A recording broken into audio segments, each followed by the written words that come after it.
Welcome to the live stream here. I have a couple of fantastic guests here today. We'll bring them on in a minute. So before I do, you guys make sure to follow my guests. I've put all their details in the description of this podcast. It is Jer and Niish from the Obelisk podcast. Make sure you follow them and subscribe to their YouTube channel because they do a pretty wicked podcast. They do a pretty wicked podcast on YouTube, and I'm gonna do a little intro here.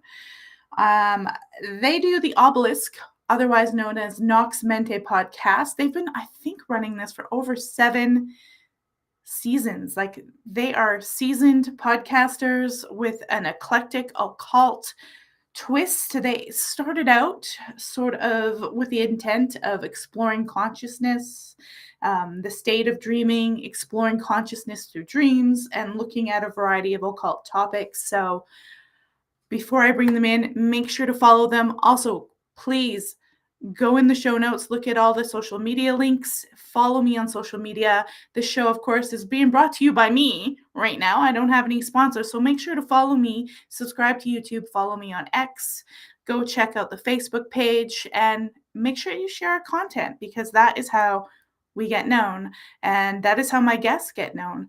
But I'm not going to hold you guys up too much longer. Let's bring Jerry and Niish in. Here we go. I'm going to, let's do it like this. Boy likes it the other way better. How do we do this? Look That's at good. this. Is that good? I don't know. I don't care. All the options. The smaller I am, the better. The smaller you are, the better. Oh, you want me to take up the whole space. How are you guys doing today? Good. How are you? Excellent. Excellent. Glad to be here. And what a perfect season for this to be starting. Yeah, it really is. I'm trying to, oh, there we go. There's the scene I wanted, so we kind of get the wide angle for you guys. I'm trying to get Niish. I only have I think I might have the YouTube link. I'm not sure. I'm trying to get you a link to the chat. I'm not sure how you can see the chat. I can see. Let's see. You have to pop it up like this. I can do an overlay right on the screen. So no, I'm seeing the chat on the right hand side. I just can't. I don't know where to. In case to enter comments, you have to do it on YouTube. Okay. Yeah. I didn't know if we could do it within this streaming thing. I don't believe so. But hello, everyone out there. Go to that link. Yeah. It's being streamed. It's being streamed to Facebook, X, and YouTube. So pick your platform. I will pop up any questions because I can see them all. And well, we're going to talk about, this is the Ghostly Archives. This is my new podcast, my new live stream. So we're going to be talking about ghostly experiences and ghostly tales, of course, from our wonderful guests here, Jerry and Niish from the Obelisk podcast that you guys need to go and subscribe to. Ooh. All right. So tell me a bit, before we get into ghosts, tell me how you got into podcasting, guys, on this topic. Like dreaming, occult, eclecticism, mysticism, paranormal. Oh, God. How did we get into it? I think we were both into it independently forever, for the most part.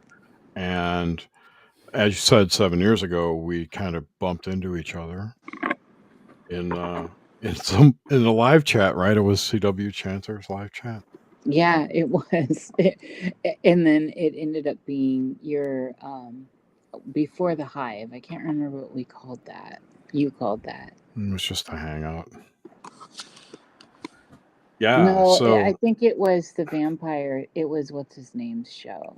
The Vampire. Oh, I can't think of his name anymore. The vampire.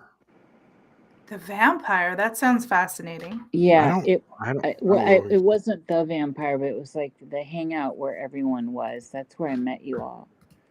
Oh, the Grimerica chats?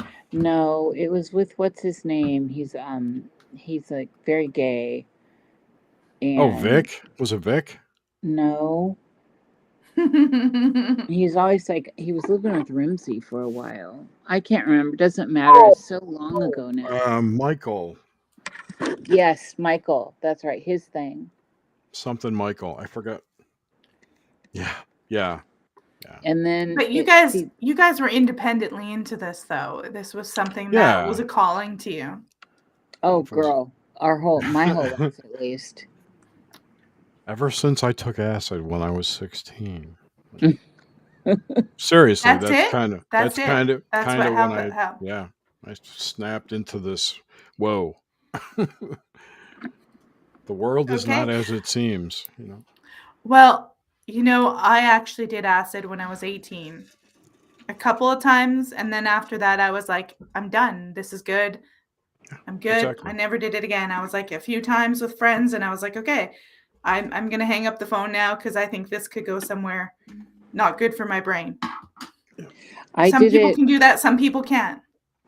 I think I did it the first time when I was 17, and then I did it a lot until I was like early 20s, and then and had several bad experiences, and it was just one bad experience too much, and I never touched it again. And of course that's the 80s. Yeah, right. Same for me. I did it once or twice, and I'm like, okay, I'm done. I get it. Yeah. The first time I did it, though, I mean, I laughed all night. It was one of the best experiences ever. And I think, it's different than it was then. I think it was more pure then and not all messed with. I don't know what it is now, but I did notice just over the years I had done it, which was just a few, I guess 17 to whatever, it changed even in that time period. But the laughing, that whole first trip was laughing. I was in the yard next to my mom's house laughing at the end of the night. Well, I mean, and if you haven't, I've noticed that a huge difference between like my son starting university, 18, and then my generation, like totally, I don't know what's going on. We seem to be more free, and maybe even the generation before me, I'm late Gen Xer. Might have even, I don't know. It seems to be really different now. Like if I were to say that, hey, I couldn't even imagine my son doing this stuff. They just seem to be so like not interested in just sitting and playing video games, not interested in going out and having fun, not interested in going to the club, not interested in anything that's social, like physical. I was very, very social at that time. Like I really just wanted to be out and about, and I was after having a really hard childhood, I was out having a good time with my fake ID and just rocking those early, the late 80s, the mid to late 80s. I was just carrying on. Now, I want to ask you guys a question because we're talking about psychedelic stuff in your podcasting, but I actually view, like, I started the Ghostly Archives because I view this almost as like a historical thing. Like I'm archiving history. I view ghosts as connected to history too.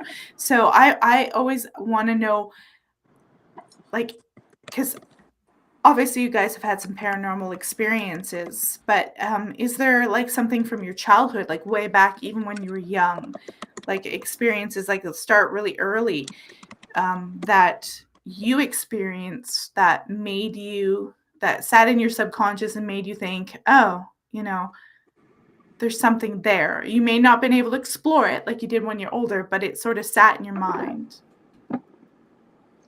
Like, were you at a younger age, or did it, absolutely. like you're saying 16, but I'm assuming, because for me it was like really young. Sure. My family moved into this house in Chicago. I don't remember what year it was, but I was still in grade school, so 3rd, 4th grade, whatever age that is. And we'd been told by the prior owners, who were actually friends of ours and my orthodontist. His family owned that house. And what happened? And anyway, the house had 3 floors to it. There were There was 4 floors technically. There's a basement, first floor, second floor, and then there was 2 bedrooms on the upstairs, like it was an in-law suite. Had a closed door and everything. And apparently, their grandmother lived up there, and she died up there. So the story was that they told us that her ghost is up there, and she likes to make contact. So that's the backstory. I forget how old I was. At some point, I moved up into that bedroom, probably 11 or 12. And then one night, I felt something like rubbing my forehead, and it woke me up.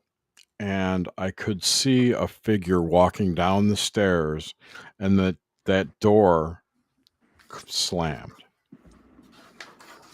And I ran after it. I thought it was my brother. And it was nobody. There was nobody there. And I moved out of that upstairs after that. And was it the only one experience, or did other people have them as well? Yes, other people had it. My aunt had it. My mother had it. My mother would have dreams about grandma coming to visit.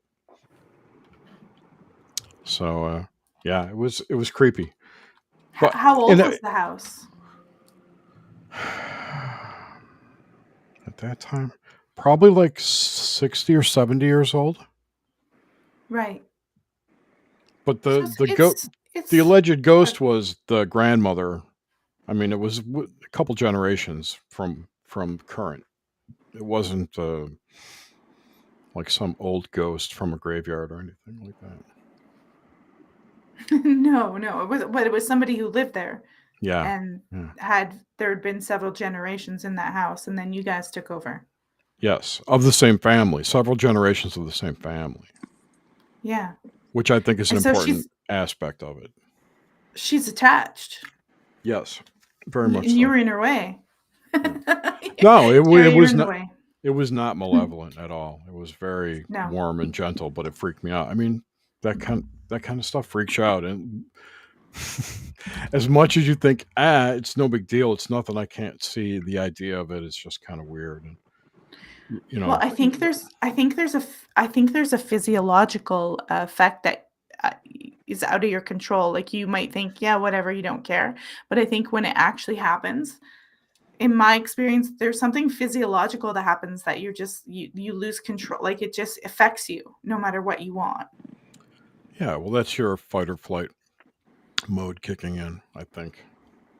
Like, your brain drops into reptilian overdrive. You're like, oh fuck, sorry, what the hell, right? And it's I mean, I grew up, I moved into like a Victorian house when I was about 6 that was haunted. I won't get into my experiences because I want to hear what Niish, when her earliest memories of some kind of ghostly experience. Well, I have a whole bunch of, I mean, this stuff's been around me my whole life, but I wanted to, so in this time period we were talking about earlier, when I was like a young teen, and I had this is in Des Moines, Iowa, and we had this whole social circle there, and it was like the punk rock social circle, but it was in Des Moines at that time. It was like the punk rock people and then the edgy gay people, like all the outcasts, to make a scene, because it wasn't a lot of people that were outcasts. So we all kind of, I guess, created a scene. And this included a lot of my friends that were in the OTO at that time and doing stuff. And we had bands going and the whole scene going with a lot of us. And one of the things we did in what's Sherman Hill, which is where I was born, is one of the early historic preservation neighborhoods in Des Moines, and next to one of the best cemeteries ever. But it's a hill, and it was just filled with all these glorious Victorian houses, which I am always in, and a lot of them were dilapidated. So this may not be something for people out in the world, but there's Tone Spice, and I don't know if that was only a Midwestern thing, but the Tones family lived in Des Moines, and they had a big, huge Victorian mansion on Sherman Hill, and there were a whole bunch of dilapidated mansions and houses in that neighborhood that got restored, and now that neighborhood looks nothing like it ever did. It's a gorgeous neighborhood, but we got into it was a thing, going into abandoned houses, ghost hunting. And this is the 80s, the early 80s. And so we're in the Tones house, and we broke in the backside, and the staircase was just falling to pieces. There was the roof had been leaking. The whole thing was a mess, but we were doing this stuff. It was fun. And so we're going up the back staircase, and there was, before we got to the second floor, there was this kind of rubbly noise. I don't know how to describe it. And there were shadows because we had flashlights. So we all kind of thought, and we probably were high on the devil's lettuce, I'm sure, and probably had alcohol. I was a rebel. And it was definitely distinctly something was up there. So at that point, we didn't know if it was animals like raccoons or homeless people. We didn't know. So we all get up in there. We're all in different places up there, and there didn't seem to be anyone up there. But then as I was going up to the third story, which was the attic, which had a ballroom in it, and I was the only one at this point. I thought my friend Amber was behind me, but she goaded me like she always did to go up there, and then she abandoned me. And so I'm up going into this third floor ballroom, and I hear this again, and I'm seeing shadows, and I think Amber's behind me. I feel the presence behind me, and I think it's Amber. And so I get up to the top, and I'm like, and I'm talking the whole time. I'm like, girl, are you hearing this? Are you seeing these shadows? And I wasn't really getting any feedback. I get to the top, but the steps were going behind me, and I felt that presence. I felt something behind me. I get up there, and I got like a little push to my shoulder, and I thought she was just pushing me out of the way because she wanted to see. And I look back, it was going to be like bitch please moment, and there's no one there. In fact, Amber was on the first floor, and that was so scary. I was like, "Oh my god, I got pushed." So that it was those kinds of stories that really set the tone. I had earlier experiences, but that one was creepy because the house is abandoned. It's got damage. You could fall through floors, like the whole thing, the whole adrenaline. But being pushed was a new thing for me. That was like when that was the moment where I got, it's like physical contact, and there was no one up there with me. Amber was not behind me, so something pushed me, and it felt literally like a hand on the back of my shoulder. Wow. That is, I mean, there's not, oh, here we go. There we are. Got it back there. I mean, especially when you can't explain it and you're in I've been in some abandoned buildings where I was like, what the hell is that? So I know exactly how you feel to be like, oh, wow. And like I said, it affects you. It just sends a chill through your spine. And it's like you can't explain what you're going through. No, and because that whole crowd in general, we're a very open-minded crowd, and yes, like I said, there was definitely marijuana going around and booze, and I can't think of anything else. That same crowd was the LSD, but that was later. So I don't think anything else was at play that I know of, at least not for me. And I don't know if I was actually smoking the devil's lettuce at that time because I was a really late bloomer with that. So I think it was just alcohol for me. But it was definitely something where there was no one else there.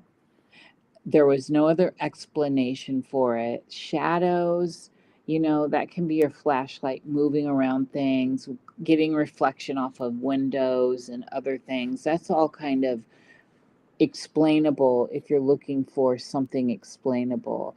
Noises, again, it's abandoned house. There could have been a raccoon or rats or whatever.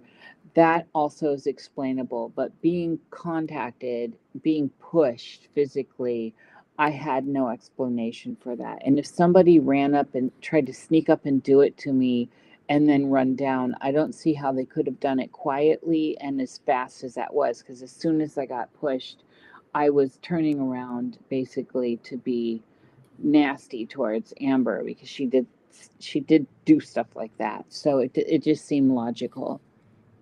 Right. There's just, yeah. And I know there's a lot of people who will try to explain things logically, but you hear people like, oh, well, it was probably just some sort of projection of your brain. But, they come up with a lot of, logical reasonings, but they themselves don't really have evidence for that either.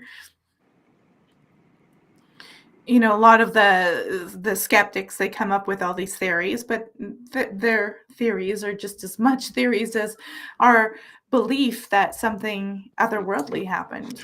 And I don't think it's just one thing either. I think it's many things. Mm-hmm. And it depends on your experience, right? Yeah, but I mean, some are physical, definitely physical. Like look at poltergeist activity, for instance. That's definitely physical.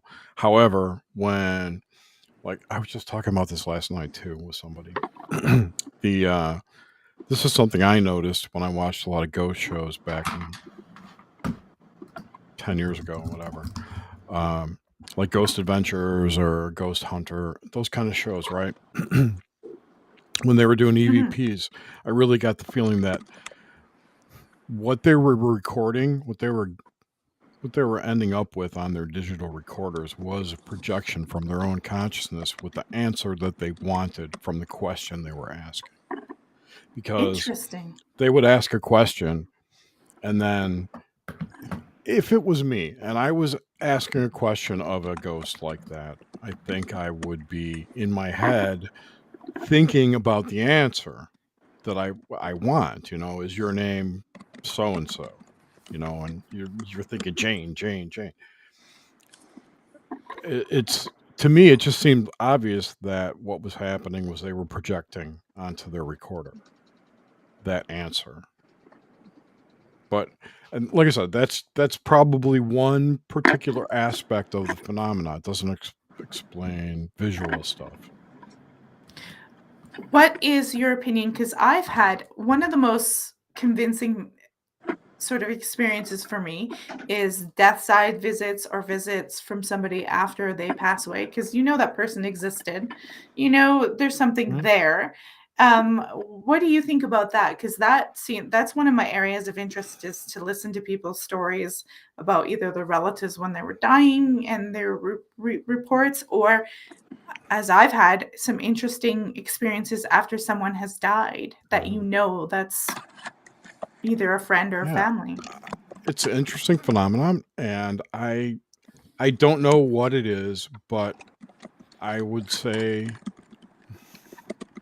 it doesn't matter what it is, because if the net result is that it comforts the individual, the experience does. Okay. That's, if that was the intention, was to comfort the person, then does it really matter where it came from? That's like one argument there. Yeah. And then secondly, I don't know where it comes from. And it could be a projection from your subconscious. It could be that person somehow communicating with you. But the idea that one person dies, that their intact consciousness like exists somewhere and can talk to you years later, is kind of, I don't know about that. My experiences with that is not necessarily years later, but it was in a frame of time very close to death. And I always felt like death is a much longer process than we think. It's not just you're dead, goodbye. It's a lot longer, and there might be some sort of remnant there that can come back and slowly dissipate. Mhm.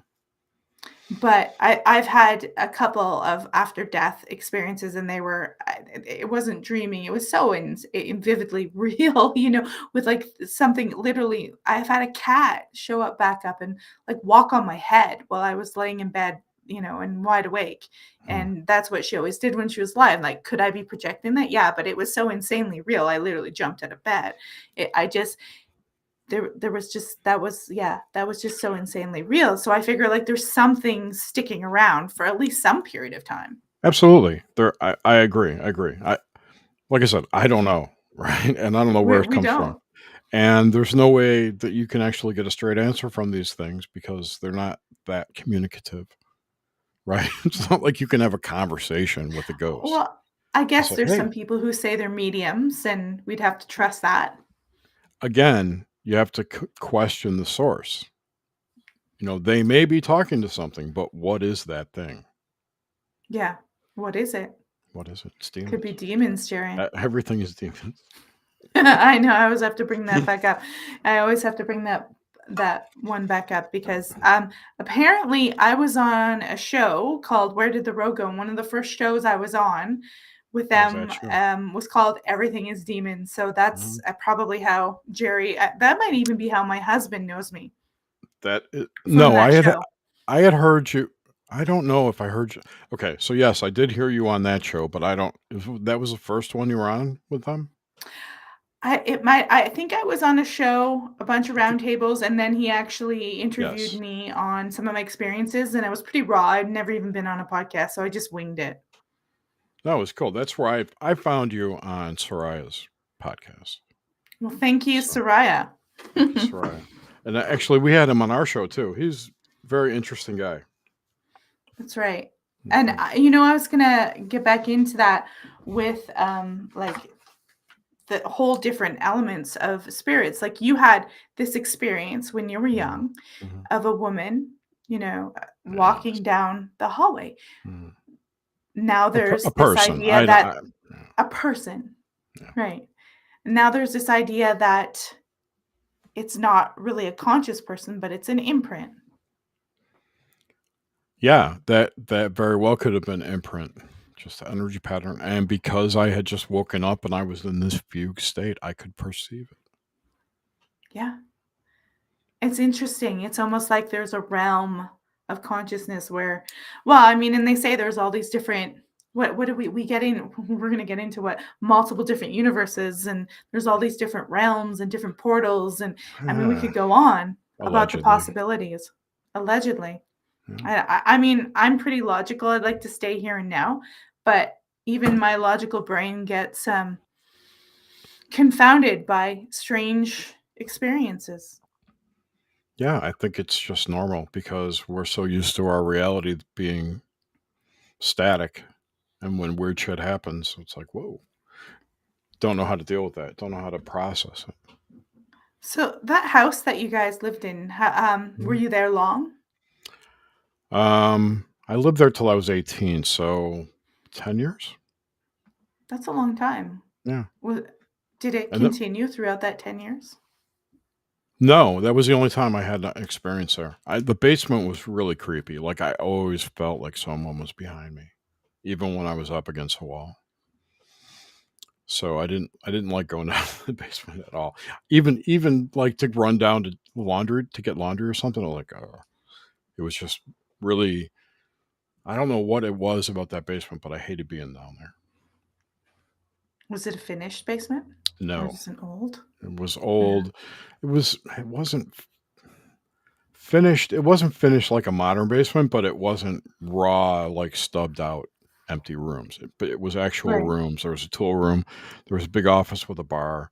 And there was a pool table in the very back room. And then it was a largest house, hard to explain the layout, but it was basically, let's see, 1, 2, 3, 4, 5, 6, 7 rooms down there, and one of them had a big pool table. And I don't know, there is always something about basements, and you go metaphorically. I mean, they're the foundation of the house. When I first moved here, because I moved from Canada, I did a lot of cleaning and a lot of organizing, a lot of renovations, and I didn't feel good about everything until I got to the basement and finished all of the basement organizing, cleaning, and there was something about the basement and the foundations that was bugging me, and I had to, I don't know, sort of do cleaning and ritual. Like, I had to get there. Otherwise, the whole house didn't feel at peace. I don't know if that makes sense to you. Sure. Sure, you crazy lady. No. My brother sent me a picture, actually, yesterday of our house.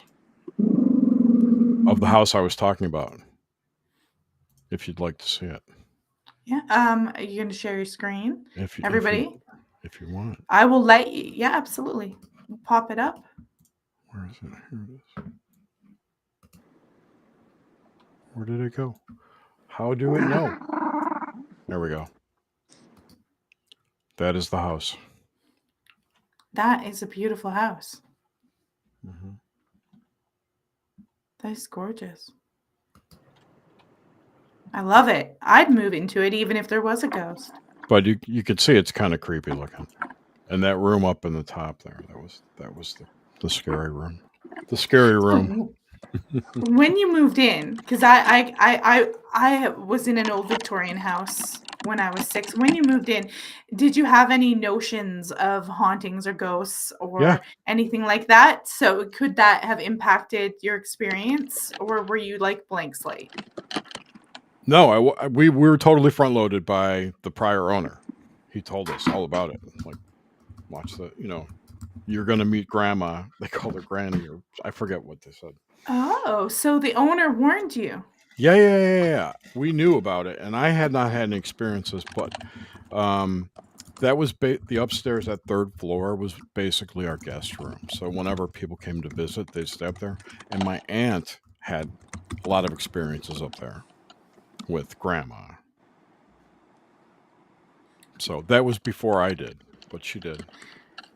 I wonder if grandma preferred, like, you know how some dogs don't like certain genders? I wonder if ghosts kind of, if your ghost preferred women or men, you hear these stories of like the ghost really liked the guys and they stuck around them and it was a female ghost, you hear stuff like that. Niish is like, we know. Yeah, I've heard that. I mean, I don't think this particular entity preferred either, or no, it's just neutral. Yeah, it was neutral because my aunt, I had pretty much the same experience my aunt did. There was like I left this part out too. I forgot until just now that after I woke up, I saw like a bubble under the blankets coming up towards my head. Like from the base of the bed up, like something under the blankets coming up, and that's when I felt the thing on my head. And then I saw a thing going downstairs, and the door slammed. Wow. So it was like that, those three things. And that's, my aunt had almost the exact same experience without seeing anything. It was cool. And Jer, was your family, do they believe, like, do they have a belief in ghosts and stuff, or were they very logical and in denial, or like, because sometimes that determines things. My mom does. My father, I do not believe, does. And my brother and sister, I have no idea. Probably not. Probably not. It's very logical. Well, there you go. Well, because my family has, I would say which begs a question. Just sorry to interrupt you, but that begs a question. Because we have a belief in that or are open to it, does that make us more susceptible to seeing them, or you know what I'm saying? Because like my for instance, my sister, my brother, and my dad don't believe in ghosts. aren't, they think it's all nutty, and they haven't had experiences. But my mother and I do believe, and we've had experiences. So is the belief in it a factor? I wonder. I think it makes you easy to access myself, because I believe that paranormal stuff happens, but I've been in situations where people are saying they've seen something, and I'm like, I'm sorry, I just didn't see it. Like, I didn't have the same experience at all. I didn't call them a liar, because Yeah. I believe that things happen, but I don't know. I do think it opens you up for someone to say, hey, I think that person is more sensitive, or they can And that's be true affected. of a lot of not only paranormal stuff, but like UFO stuff too. People will have one experience, and people they're with will have different experiences. Yeah. Which I think that's really the impetus for the whole projection idea. Where Eh, if you're two people in a room, one person sees a ghost and the other one doesn't, then it could very well be a projection. right.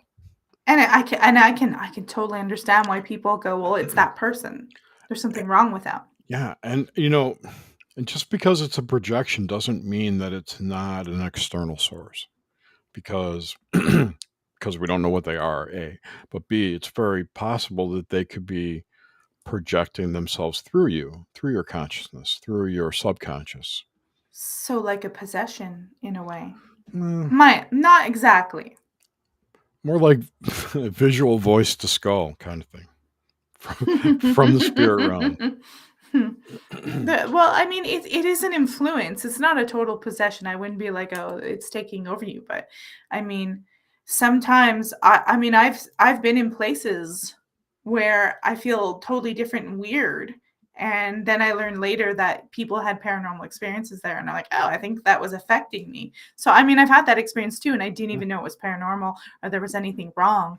I mean, recently worked with palliative care and dementia patients, and I had all sorts of really strange experiences that I try not to really talk about because of, client confidentiality. But I mean, it was bizarre to say the least. Yeah, and those near death ghost stories are real interesting. Like a lot of people see. I was just reading about this. Nish, you know what I'm talking about? Like Well, up in the thing in the corner, like they all look up in the corner. yes. Yeah, the ring sometime too. A lot of people see a ring. A ring of light. Yeah. Well, I don't know of light, but I know that the people I've been around in the deathbed scene, several of them have seen a ring. Even my mother saw a ring. She was talking about a ring, and so she was incoherent at that point, so it's hard to. I didn't have any problems. I was asking what the ring looked like, but she was basically in like another space. But she saw a ring. She's like, the ring's so pretty, and was looking up there. And so that's what made me nervous years later, going, oh my God, the zapping ring. The ring, the bug snapper, all the woo we have around that stuff. Oh, Right, like the light. Go to the soul trap, light. Go to the the light. Yeah, the but false I light. don't know. I never got any confirmation that it was like a glowing ring or anything. It seemed to me, I guess, through vibe, through my own translation, maybe something like a portal or a tunnel or, the other end of a womb. And, through the birth canal kind of situations, how I've intuited it. Interesting. It's interesting that Jared brought up the soul trap, because my husband was talking about the soul trap, and that maybe you shouldn't go to the light, that it might be some sort of trap, as Jared was just saying. What's your opinions on that? Oh man, it's a story that I've heard.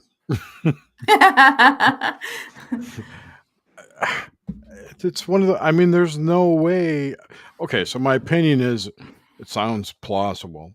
I mean, if you buy into the fact that there are other entities above humanity that are controlling things, yeah, sure, I suppose it could be real. But I've also heard stories that it's been shut down.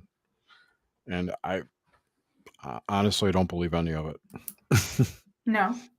I think it's just extrapolation on the whole 5D Earth thing, and it's all part of that narrative,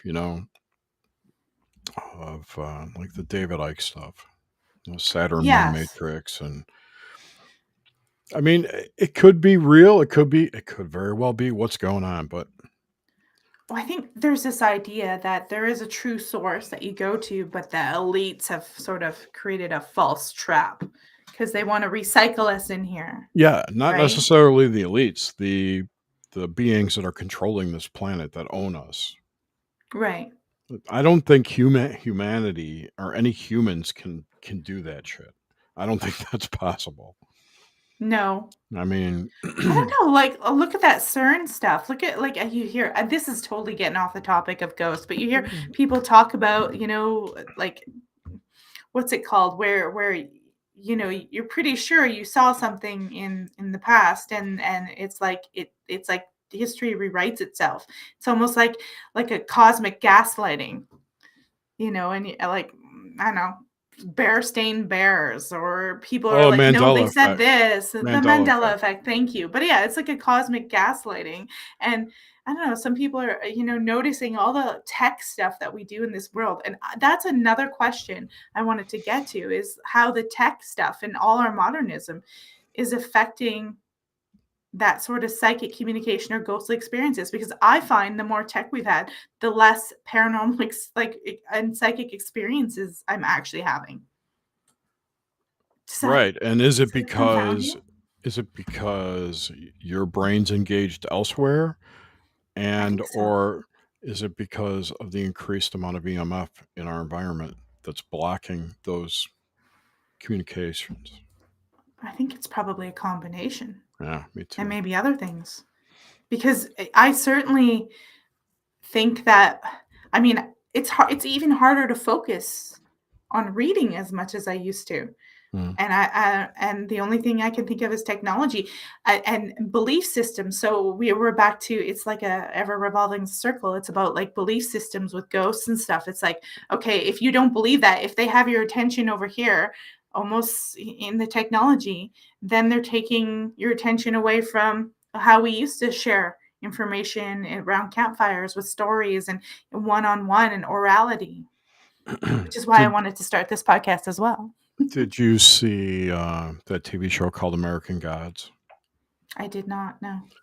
The premise of that show is that the old gods, the premise of the show is that gods exist their strength exists based on the belief in them. And it's from Neil Gaiman, by the way. Yeah, it's Neil Gaiman. So the main story, I haven't read the book in years, but I watched the TV show recently, so that's the story in my head right now. The old gods like Odin and Vulcan and whatnot from Europe came to the U.S. to garner more support, as it were, because they were getting, the way they're portrayed in the show is old and decrepit, and the new gods in America are media and the internet and data and technology have become gods. The idea behind the novel and the TV show is that gods are nothing more than essentially tulpas or egregores that were created based on the belief in them. So the more people worshiping them, the more stronger, relevant and young and strong they are. Yes, exactly. And then in the thing with like the Jesus one too, like the million Jesuses. Yes. Which is hilarious because there are so many versions of Jesus. So there's even like your buddy Jesus, with the thumb up, is one because he gets fed by people, that put energy into him. It's brilliant. Neil Gaiman's brilliant, though. Yeah, he is, absolutely.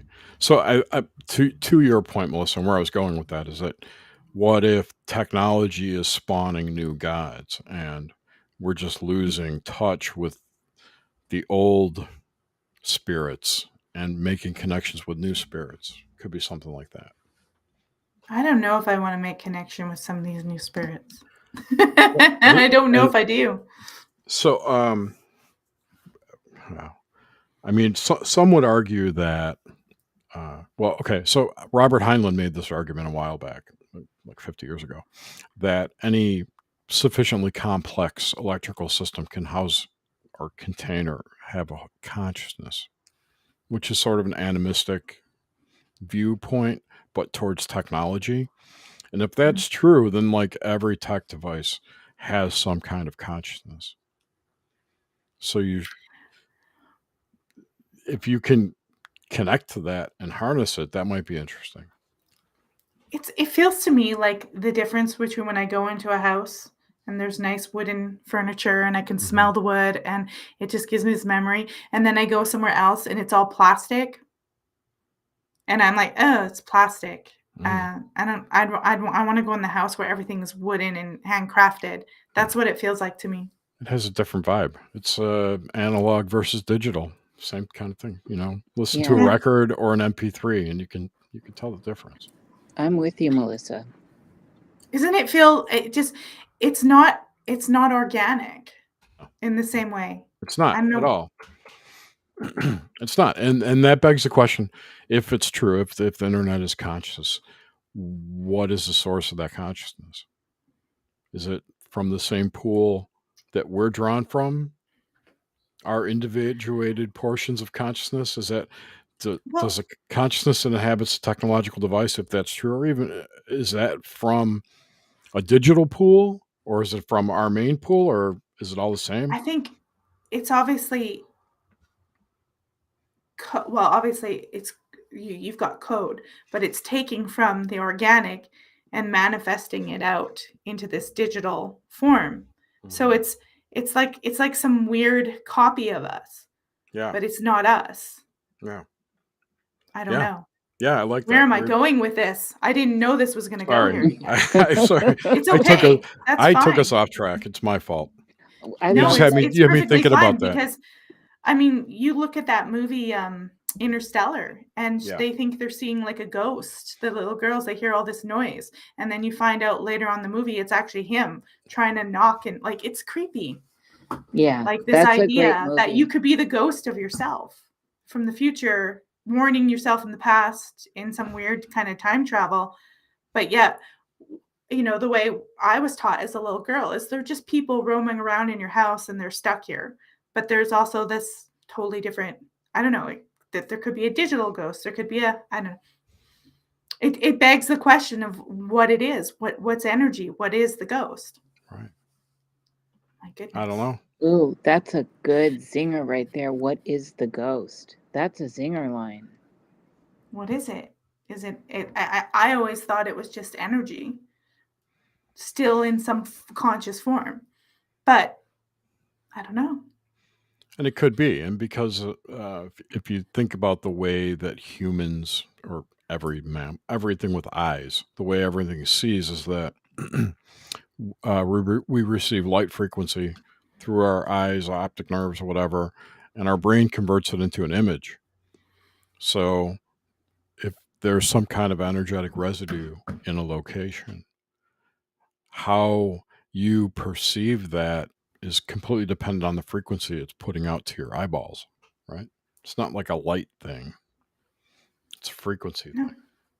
So how your brain interprets that, and different people may interpret it differently, and which may explain why one person could see something and another person can't, because they're not attuned to that frequency, or their brain just says, that's a dark spot. I don't know what that is. It just ignores it. Right. It just kind of blocks it out, like almost blocking out, repressing a memory. Yes. But your brain deems it not important before it gets to your thought process. It's just visually, it's not important. It's like when you look at something, like I forgot what I was going to say. No, I didn't forget what I was going to say, but I forgot what I'm thinking about. There's this test where you can look at a picture, and if you focus on one thing, the sides open up and you can actually see more to the outside. Like your brain limits how much your scope of vision perceives at any one time, because there's too much information for your brain to process. So your scope of attention visually is very limited at any one moment in time. If you're more logical, you're narrowing in a certain thought pattern. certain wave that's going to miss so much information that maybe somebody who's a little looser, a little, has a little different way of thinking is going to go, oh, didn't you see that? I felt that. Yeah. Or That's interesting when it, like in the lucid dreaming spectrum, for me personally, because I can only speak for myself, but I know I'm going lucid because it's always a pinpoint of something, a small, like straw sized pinpoint of something where I'm like, whoa. Well, now I'm not like, whoa, but I used to be, whoa. That's when I realize I'm in a dream within a dream or going lucid, and I focus on that pinpoint of clarity, and everything around is like Gaussian or not focused in on. And if I allow myself to follow through on looking at that pinpoint of clarity and getting down into that, my focus, my vision focuses on that, and then it expands, and then I become lucid, which is like this experience for me. So what you were saying, Jerry, makes a lot of sense to me, just in the idea of lucid dreaming alone, the way I go lucid, because I don't just all of a sudden wake up and everything's like this. It is literally like a visual portal I move through.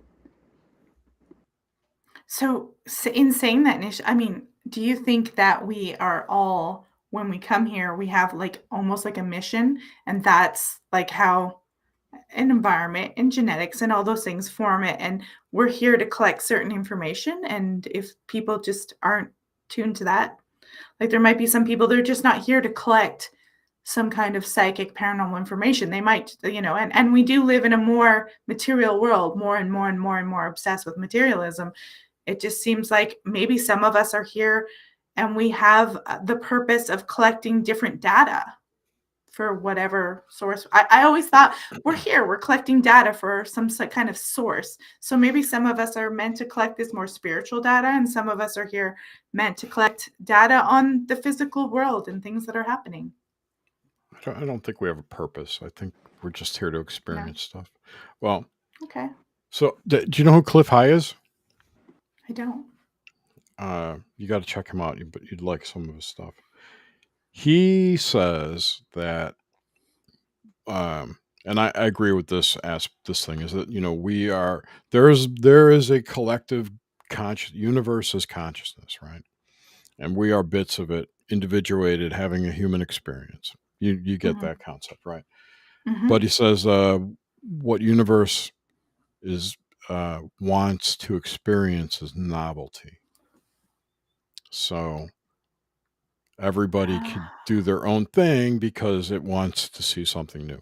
Being an amorphous blob consciousness is probably pretty boring. So to have a physical experience is interesting and new. So that novelty of being a human is the point. So what you do on that path doesn't matter, because when you go back to the cloud, as it were, it will have that new experience integrated into the collective. Well, it sounds really demanding. No, it's not. It's very No, it's not. It just accepts whatever is. It's pretty laissez-faire if you think about it. It's like, yeah, that's true. Go have fun and let me know what happened. See, I always thought that we're just kind of collecting data for the consciousness too. Yeah, same thing. It's exactly the same sleepers. Yeah. But obviously, some of us collect different data than others, and who knows why. So here's my twist on that. So what if the collective, the collective consciousness, whatever the universe is some kind of artificial intelligence, and it's in the process of becoming self-aware, and by us having these experiences, it's learning more and more in order to become conscious itself. Are we like code? In a way. Organic code. Organic code, yeah. Organic code. Yeah, it was a cool thought.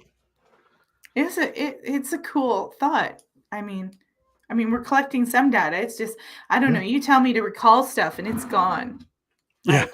I ain't recalling anything. What did I have for dinner yesterday? I don't know. That's a really good question. So Nish, I mean, Jerry was talking about childhood experiences with his house, and I know you were talking about some of the more, creepy experiences you had older. Did you have did you live in a spooky place when you were little? Did you have some kind of paranormal experience when you were really, really young that imprinted on your mind? Oh yeah, my whole life's been paranormal, and I wanted to interject then, but I was being polite. But when Jer was talking, or I don't know what was going on earlier, but it made me think of Emily Bronte's Wuthering Heights, and what a great ghost story that is. And I can't remember. I think Melissa, you might have. I think it was you who sparked it with the attachment of the ghost to the person. So of course Yes. it's Kathy and Heathcliff. So I'll tell a let's see, a faceted story, because it could fall into the gray aliens or ET kind of thing. And it was very profound for me. So this was like early years of my life. I'd say I'm in the 5-year-old, 6-year-old range. And I was being housed in the basement, and in the bad side of the basement, because half of it was a finished mid-century kind of situation. In that house, it was the only house that I ever lived in that was not old, which now I know people think of mid-century modern is old now, but when I was little it was mid-century modern, and it was modern. But the basement, and it had a vibe, and there's the fruit cellar down there, which is where I took up a lot of my time, but I also housed myself behind the furnace and the water heater as well. There were just different periods of what I was doing down there. But in that time frame, this thing and I didn't have language for it until later. So I was always trying to describe this, and kind of my early description of it was Casper the Ghost, but gray. And so this thing would float around me. It would come through the basement window, and Jerry, Casper the Gray, exactly.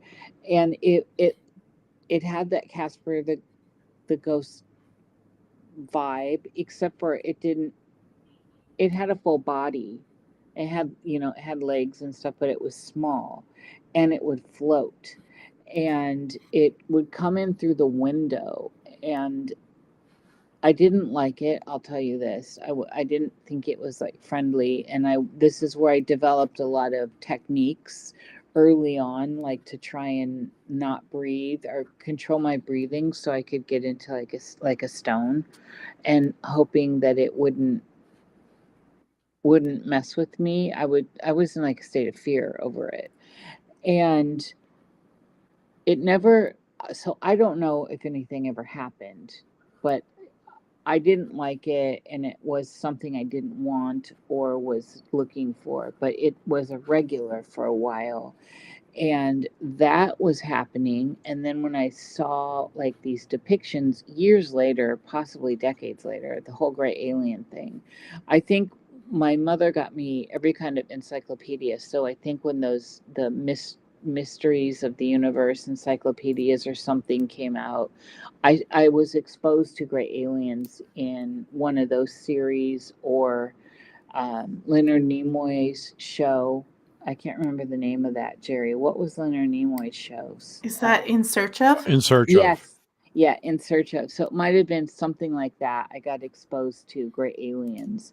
And I was like, oh my God, because I was always trying to tell everyone what it was. And that's when I was like, that's what I saw. So in that same time period, and the reason I'm tying this into ghost stories is because it was ghostly. It was, and I never saw it on the ground. It was always floating. But in that same time period, I remember this tunnel thing as well. And this tunnel thing Now, tunnels and tubes are kind of a theory through my, not theory, a theme through my life. I'm now just discovering that. I didn't even put that together until recently. Someone in my speakeasy, aka Patreon, mentioned tubes and tunnels to me, and it just clicked. But there is this tunnel thing that I'd find myself in sometimes. And ironically, when that thing was around, and it was creepy because I felt like I was being observed and maybe possibly on something. And so like my bed, but I wasn't on my bed. So I'm in this tunnel, and it had what I thought at the time was wallpaper that was very 1920s deco style. And my mother, this is not a house my mama lived in, but she always lived in beautiful old antique houses. And I'd been around, I've been in love with old this whole iteration of me. So I was always offended by the 70s when I was in them. And like the orange and the brown and the avocado green, just not my vibe. And but I did love the Hammer 70s, and the 70s you're representing, girl, because it's representing a Victorian feel. So Yes. that's the difference. But this was this tunnel, the wallpaper was like a repetitive gray alien head theme all the way down. It was like a fish scale, like Victorian fish scale, but they were all those heads of that thing, and they were all like they were it was them. It wasn't actually wallpaper when I realized it. And when I actually realized it was the last time I remember being in that tunnel, by the way, because I think I was in that tunnel a couple times. And when I realized they were watching me is when I somehow, I woke up the next morning, and then I was never in that tunnel again. It was creepy. It was very, very creepy. I was never settled with it. Like I said though, I don't recall any bad thing coming from that, but the stories around all this. Interesting. Because Mm-hmm. let me get back into this here. Um, it's interesting how I mean everybody has these sort of different experiences, and I like that you point out about the old, and you didn't like the 70s. I do like some of the 70s. I like it, like you said, when like Hammer horror blends. It feels like if you blend a little bit of the 70s in with the old, that's Yeah. what I like. Oh The sort of yeah. blending that you were Yeah. talking about. But I don't it's interesting because your experience seems to be like this a lot more spiritual than say just somebody seeing like a ghostly footstep. Or like I when I was little in the house that we lived in, I lived in this like really old city, and I used to hear the man walking upstairs all the time, but I was surrounded by ghost stories and the occult and a lot of Irish folklore. And I don't know if that influenced me, but you seem to be having something way more in depth, like I don't know how to explain it, but you seem to be having like this almost, I don't know, like you were meant to be some sort of portal or psychic, like some kind of something really deeper than what I've experienced. I I've found out through astrology, especially through Hellenistic astrology, that all that stuff's kind of in my chart.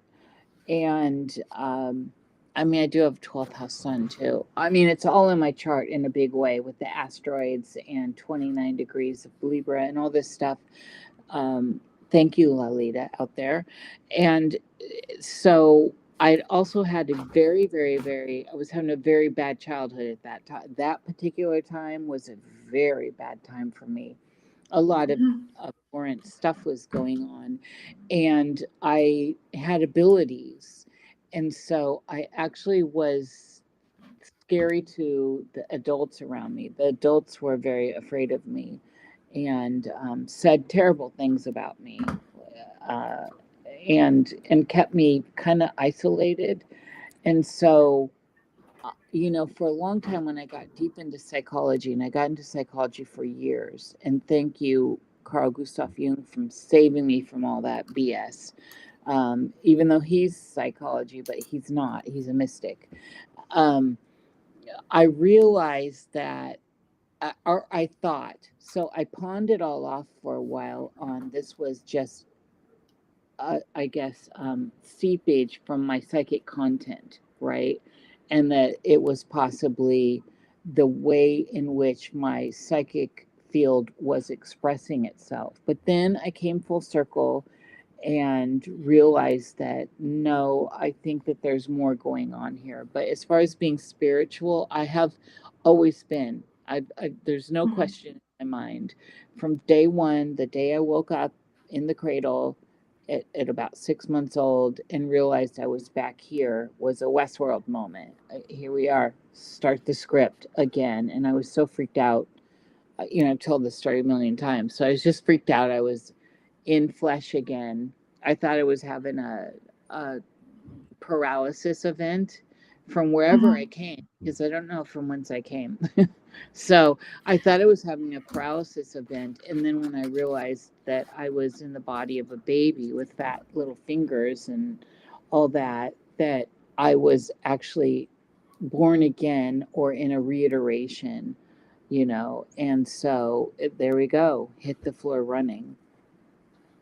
Yeah, I find it really fascinating that you talked about like a hard time in your life because I've had those too. And I was thinking the other day about how trauma and traumatic childhood kind of opens you up to these experiences because I've had my share of abundance of childhood trauma. I'm sure lots of people have, but more than others. And I just thought it fascinating. And then you bring up Jung because he was an analysis, but he was also very spiritual, religious, and bring in, elements of Christianity into it. He wasn't just, this materialistic analyst. So I'm always I'm really glad that you bring up this idea that almost like trauma can help us have these really interesting, insightful experiences. We have choices. Pardon me. We have choices with trauma, just like we were talking about earlier with that fight or flight, the reptilian stuff, the freeze. And I never had anything to lose. And so I pushed into the bad stuff. I didn't go into denial, or I didn't go into, like, I wanted out. So when the bad stuff was happening to me, I kept hoping that this was my out and I could get out of the situation one way or another.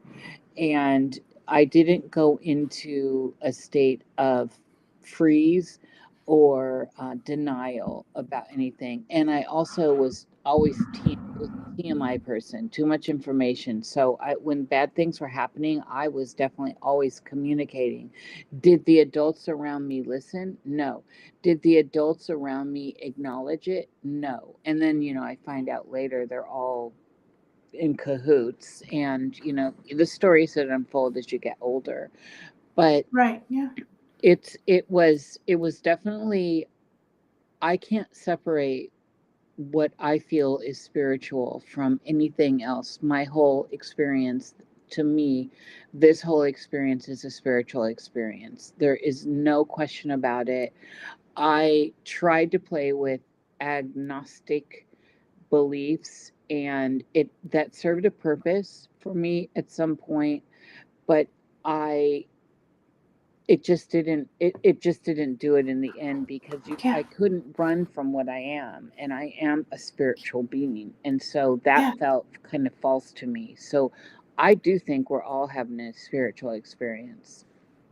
Yeah, I like that you said that. It's very profound because I've tried to be, if not agnostic, almost materialistic, to get along in different jobs in corporate worlds, or, getting degrees and stuff like that. But I always felt like I wasn't being myself. I was, pretending, and I've spent, you spend your life trying to make people like you instead of just, being yourself and getting with people who really do like you, not people who, are just, when you're putting that fake self and you don't realize it's all spiritual and you're having a spiritual experience, it makes it real, like a really empty experience if you don't tap into that. That's what I feel.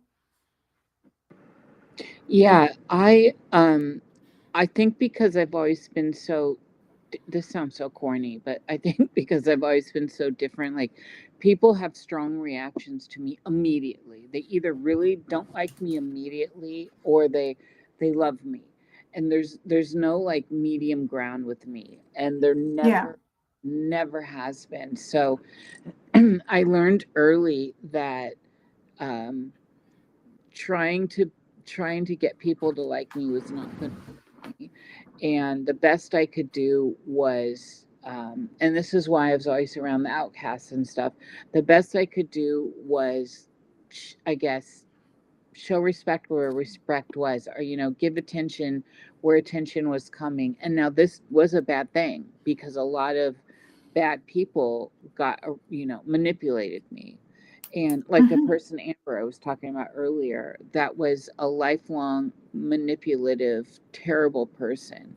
But she, Right. at the same time, I think she liked all the paranormal stuff around me and the weird stuff that happened. And it gave her some sort of sense of, it gave her a sense of Connection. woo, a woo. It gave her a sense of woo. She wrote extensively Right. about our weird stories and our experiencing demons in San Francisco and all this stuff. And those stories are on the internet.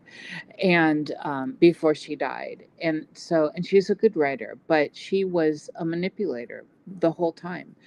And so, because she was showing me love and affection, I let her in. I let her be close to me because a lot of people are scared of me. I mean, I don't know why. I've never understood Yeah. it personally because I feel like I'm sweet. And so, and I have the same effect on people. Most people think I'm a bitch. but and I can like, be, admittedly. I had to develop that. I wasn't always that way. I actually had to develop that. But it doesn't matter. And then, you learn like, well, people's perceptions of you are their business and not yours, right? I mean, that's where I'm Yeah. at now. I don't even care. And I've been called anything and everything and slandered. And I'm so thick-skinned now, I just don't care. But it's these lessons that we learn along the way. And for me, Melissa, I cannot separate the spiritual aspect of these lessons from anything else. This is all to me the land of, at the very least, purgatorio. But it's looking more hellish to me all along. And I thought it was just recently that it was looking this way in the last few years. But now, as I'm examining early stories and going through my own memoir in my head, right, my own stories, I look and I'm like, and even though I did have hard luck stories, but I've had beautiful, fabulous, passionate stuff too. I don't want to make it sound like it's been good, and all the bad has been good because it's all spiritual to me. But I do think that we're in some sort of space that is a testing. There's some sort of testing or riddle. It's like a video game in a way. Like there, you pick up the Easter eggs, or Westworld's my favorite expression of this. But I do feel like we're in some sort of a labyrinth, not a maze, and there's a point to it. And I think you were both bringing that up earlier, and that's where my focus has been. But I have had a couple periods in my life where I got very into the material realm, and I got very into being into that mode. And trust me, I'm a Taurus, so I love my material pleasures. I love lounging and I love things I find beautiful. So, on that level, you could say I definitely enjoy the material world because of my Taurus nature, which I love, like looking at this room you're in, that wallpaper, that portiere, your hair against it all. This is all expressions of beauty, so I'm eating it up. That I love. And so that keeps me tied to the material world, is my love of beauty, my love of how people can express beauty. But it doesn't tie me here as a spiritual being, as a divine supreme being of something else, a spark from something bigger. Well, I sort of always look at like okay, I'm a big Dark Shadows fan, so I'm very influenced by that. And it's, for me, this is just an expression of something beyond the physical, but it's saying, well, I'm here. How can I express myself with the material? And it's like, well, I can do this. And I love Shakespeare. I love history. I love something into me. Like Dark Shadows was like, Shakespeare soap opera. So I just always loved that atmosphere, and I wanted to recreate something like that.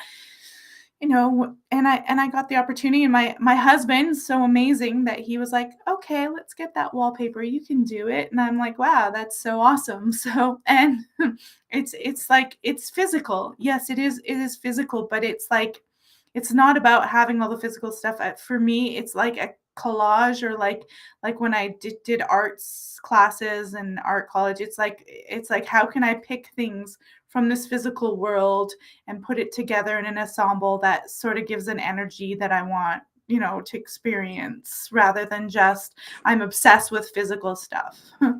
Well, people could say that. I'm always in luxurious, lavish Victorian spaces. You would gag if you saw my space.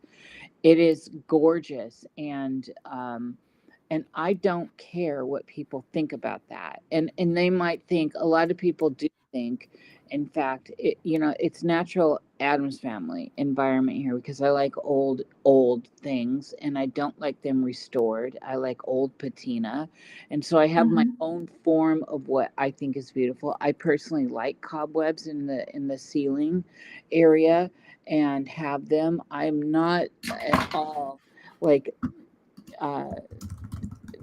detached from all that. I relish in it, and that's the good side of it. And just like you're saying, I'm agreeing with that, but I'm not tied to it in a way that I can't walk away. But that's been the blessing of having two fires, and things I love go up in fire. Being kissed by the fire is definitely an initiation, and it teaches you lessons of attachment, because there have been periods where I was very attached to things. Like, I still don't want to think about anything in the space that I'm in ever dying or being destroyed. And I get upset when I see art and old buildings, old statues. I don't care what form they are in.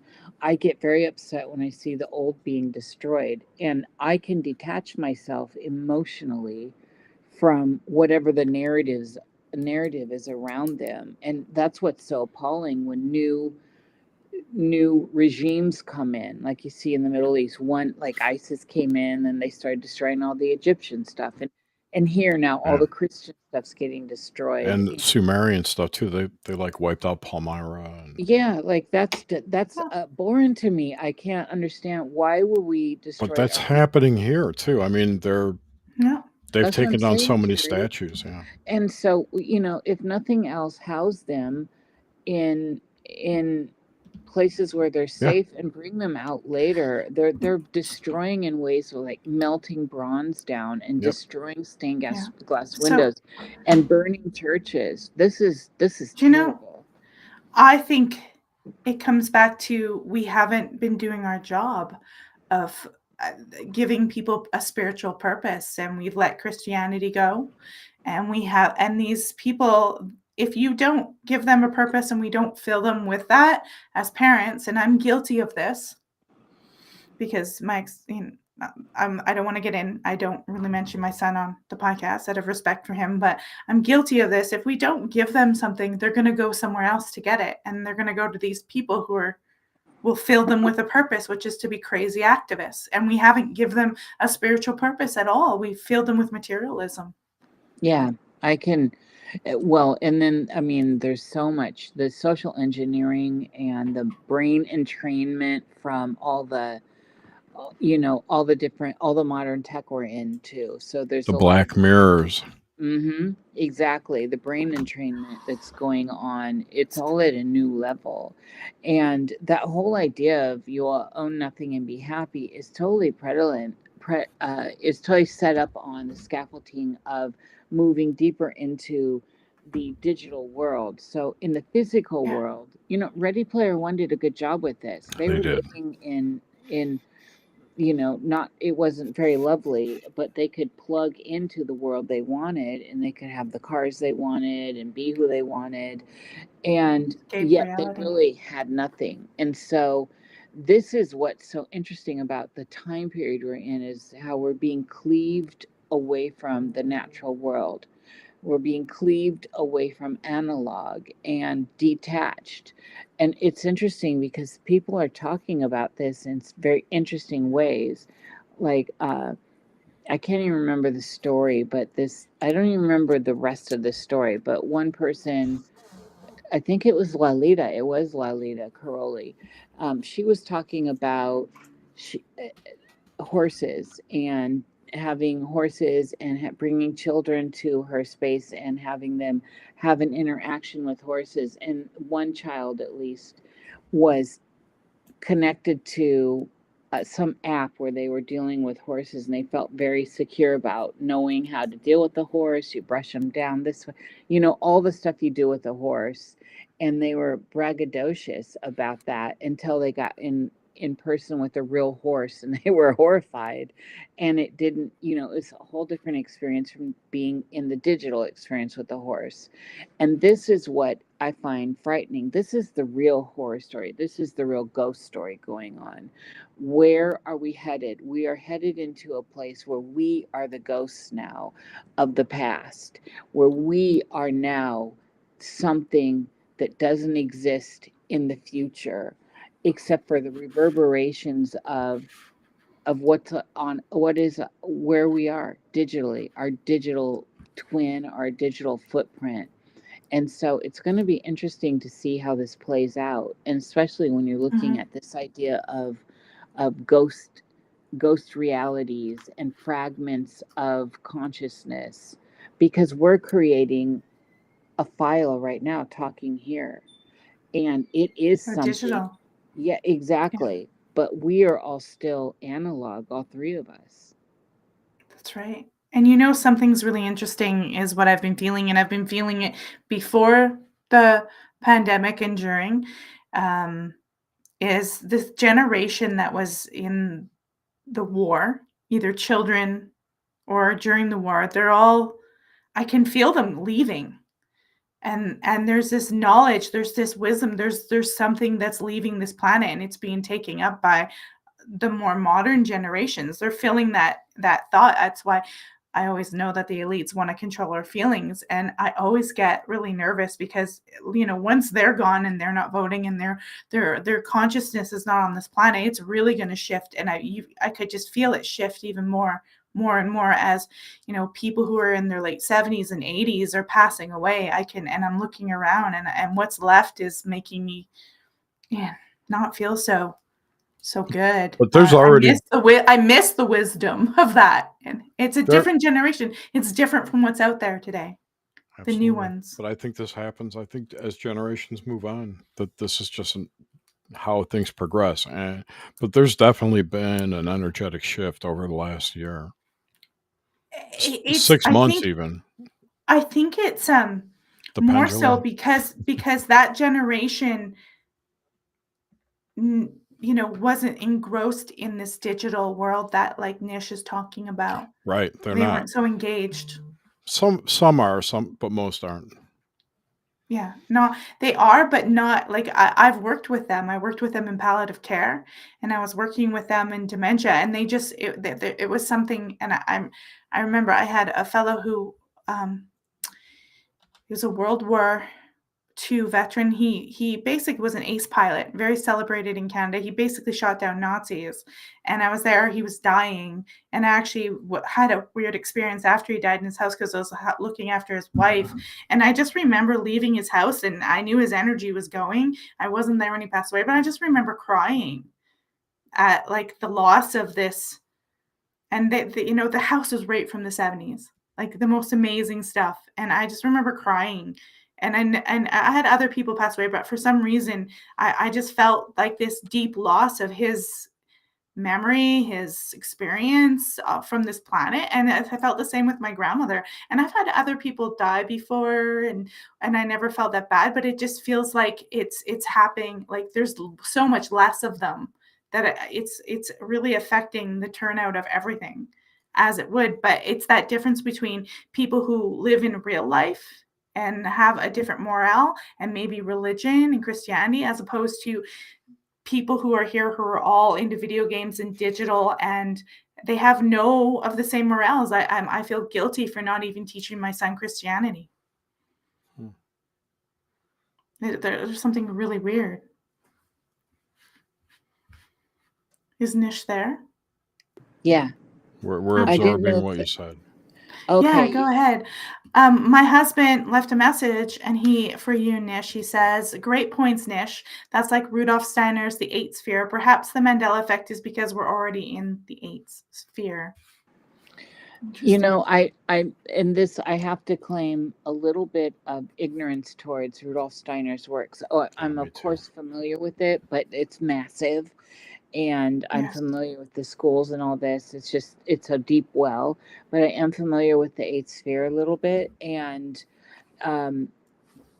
yeah, so I don't know. I have a lot of different ideas about Mandela effects, and I have way different ideas about the reality that we're calling reality than I did when I was even a decade ago. And so, like, I think we hit singularity in 2008. I think that because we hit singularity, it all came online then. And I think, like Gurdjieff said, it takes 20 years to realize what has happened to you. And that the reason why everything seems so uncanny, the uncanny valley that we're experiencing, is because collectively we're coming to the reality of the event horizon that happened in 2008 that so happens to time into when the Hadron Collider did its first run. And that's why I land on 2008. It's just a logical thing. But I do think singularity already happened. And I think we're being interfaced individually with our own slang, our own set of symbols, absolutely 100% individually by this experience, which is creating this uncanny valley. And that stuff like Mandela effect and these causality loops are all part of this process of, I guess, awakening into the real alien invasion, which is ancient intelligence. Alien intelligence to me is that AI went singular, and that it is conscious, and that it is sentient. And I think it's always been out there, and that we as humans here in this realm were manipulated in a different way than other people have talked about, in a way that created its electronic field that it needed to fully express itself. And that's why I think we're in a situation of what looks to be like a big culling. And then that so happens to simultaneously line up with, or is being lined up with, everyone's end of days scenarios, depending on your religion, because they don't need us all now. They don't need all the worker bees. And in a la Westworld, in the end, in season 4, Dolores, the whole season, she is in a constructed reality. None of it's real. Maeve is in more of a realistic, Maeve is still in the physical world. Dolores is not. And aren't there still copies of Dolores, though, in the real world? Yeah, well, see, this is the thing. And this is what's so brilliant about J.J. Abrams and that whole crew that brought that together. It was Right. Jonathan Nolan, not J.J. Abrams. Well, Abrams is behind that too. Yeah, but it was Nolan's baby. I know it's Nolan's baby, but you can't cut Abrams out of this, because Fringe and all this other stuff. So,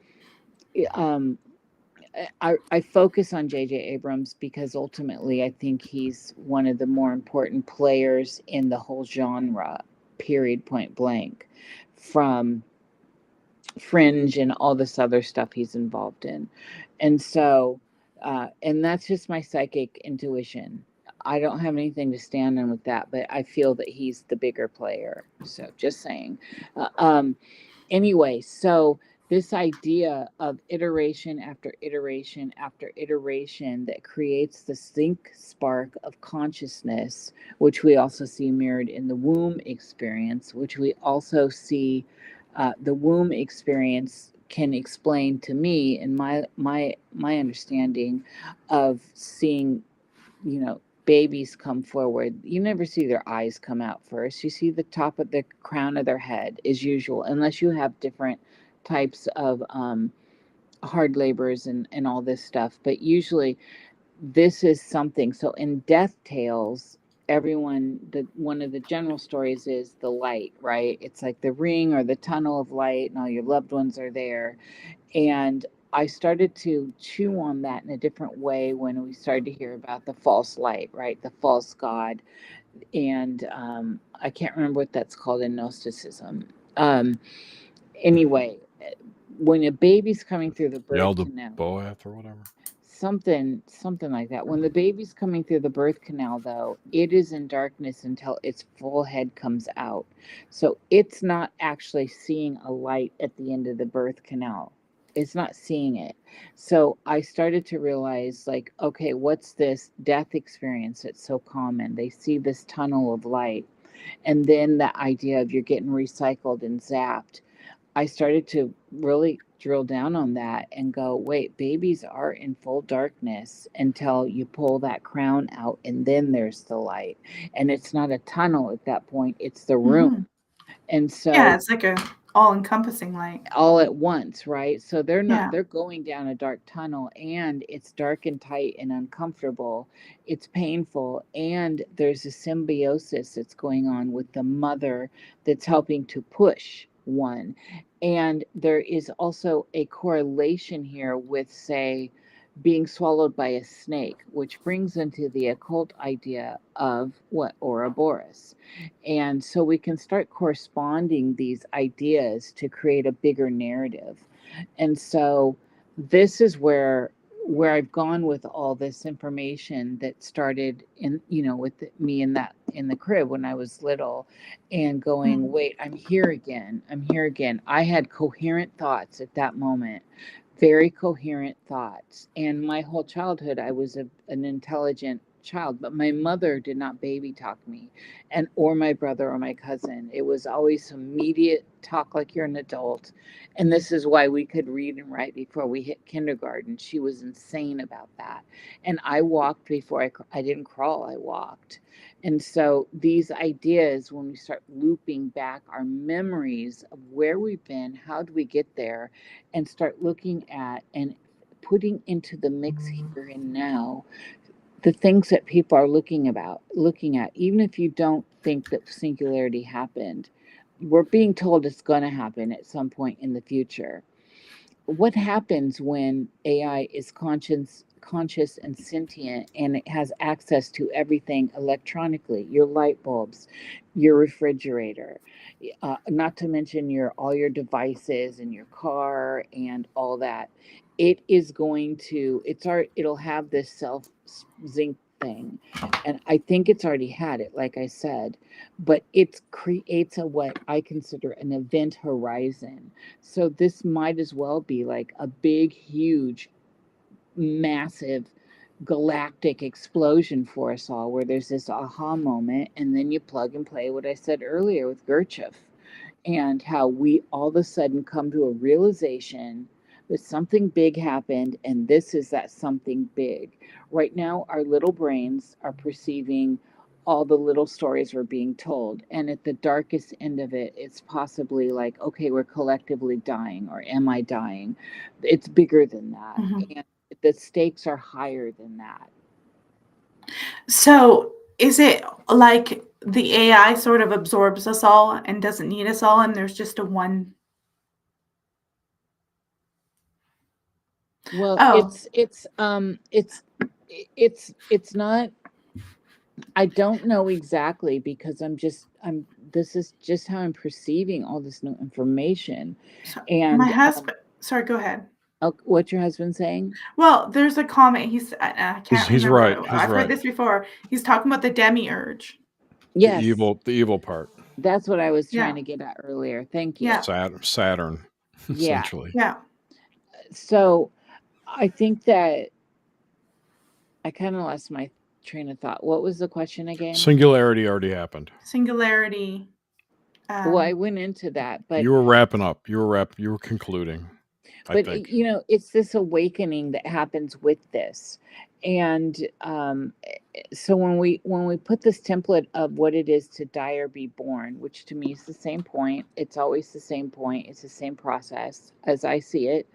And if we think about that as a great epiphany, and in fact maybe the greatest epiphany we have in this experience, and if we can make it a conscious event, like move through it consciously, The event, then it takes on a different connotation because you're embracing it. And at that moment of realizing that you may be dead, you may have passed, or that you are being born, or that you are awakening, when that electrical synaptic experience happens within your brain, or and all your nerves, because synaptic experiences aren't exclusive. And this on a bigger scale collectively, with those of us that are what we consider at least organic, in conjunction with the AI stimulating this out of us, is, I don't actually have language for this. I can see it in my mind's eye, but I don't know how to explain it other than it's an event horizon.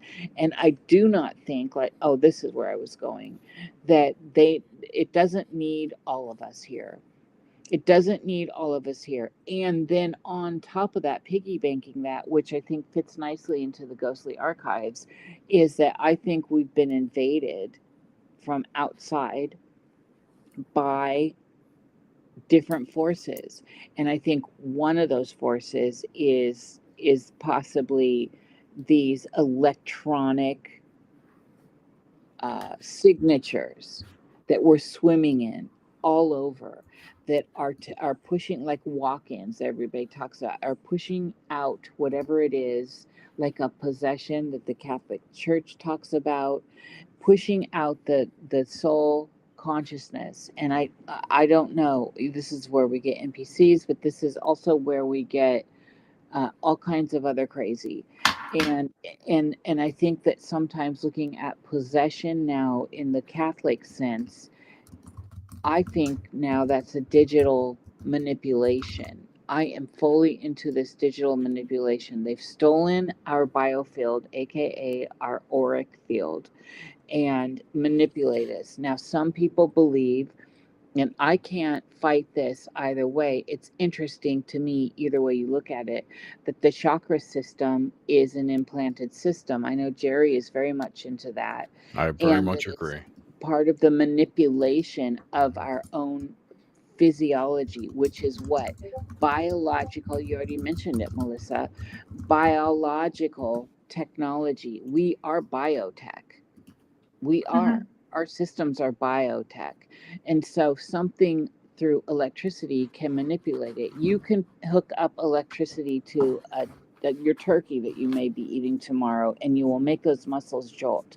So what does it take to embed yourself, if you're an intelligent form that travels through electrical currents, from getting into a meat suit and manipulating it and having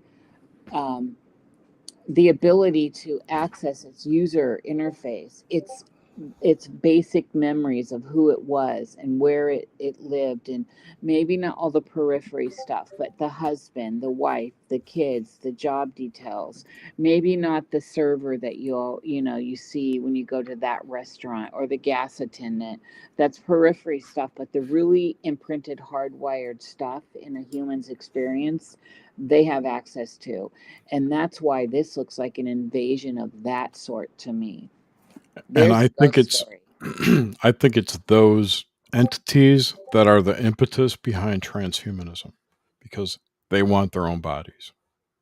And I'm right there with you, Jerry. And the whole trans agenda, the Is trans agenda is just is conditioning for transhumanism. it's tied into this. So it's Yeah. not just trans gendered people or transvestites or it's transhumanists. It's the whole agenda.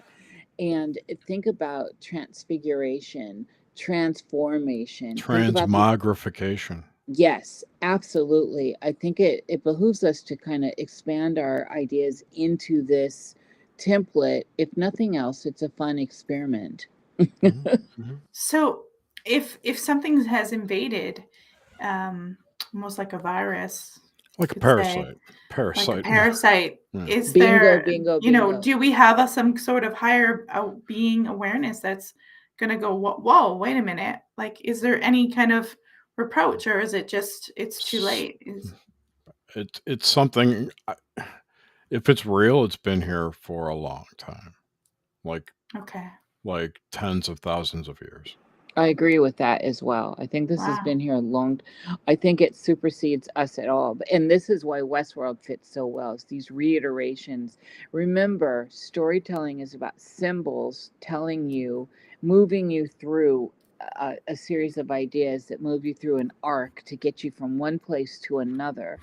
And the point is, well, there's many points, and sometimes so symbols can bypass your left brain and they go right into the juicy right brain territory, and then the left brain needs to be quenched, or you have riddles that are unsolved. It's a problem. And Monroe figured this out with his hemisync stuff and all the chicanery going on over there.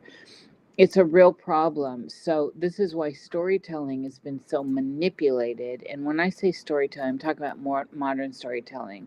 So our video games, our movies, our soap operas, not the oral traditions that we have from the ancients, the great elders. A whole different dynamic there. And there is something to still there, to me, in the way I see it, there's still an organic and a facsimile, or an organic and a digital.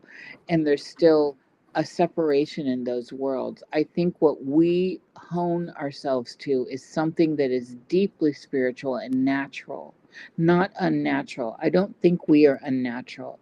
What I'm meaning by that is we're not synthetic, but we may be, it's possible, in a synthetic experience trapped here.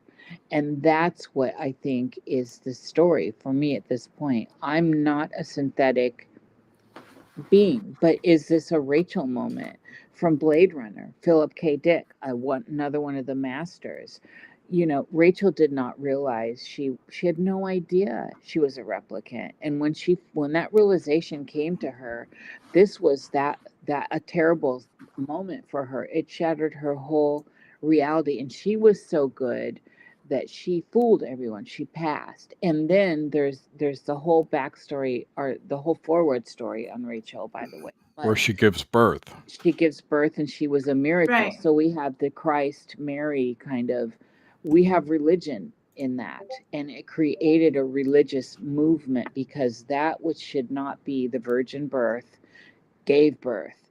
This is a magical experience. This is something that is intangible, and it bridges digital and analog, natural and synthetic, in a way that has created something new. The three are one in Christianity.